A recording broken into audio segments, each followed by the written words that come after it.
Princess ডায়নার ছোট্ট একটা কথা ছিল, তার সাথে পরিচিত আমার কম বেশি সকলেই। সে বলেছিলেন, আমি যাকে ভালোবেসেছিলাম সে ছাড়া গোটা বিশ্ব আমায় ভালোবেসেছিল।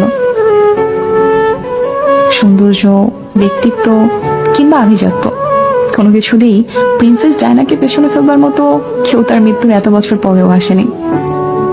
অথচ তার স্বামীও তাকে ঘরে রেখে আসক্ত হয়েছিল পরনারীতে, যা শেষটা হয়েছিল তাদের বিবাহ বিচ্ছেদ দিয়ে। তোমরা অনেকেই বলো না, গুছিয়ে না চললে, নিজেকে সাজিয়ে না রাখলে পুরুষ হাতছাড়া হয়ে যায়। আসলে এটা পুরোপুরি মিথ্যে, বুঝলে?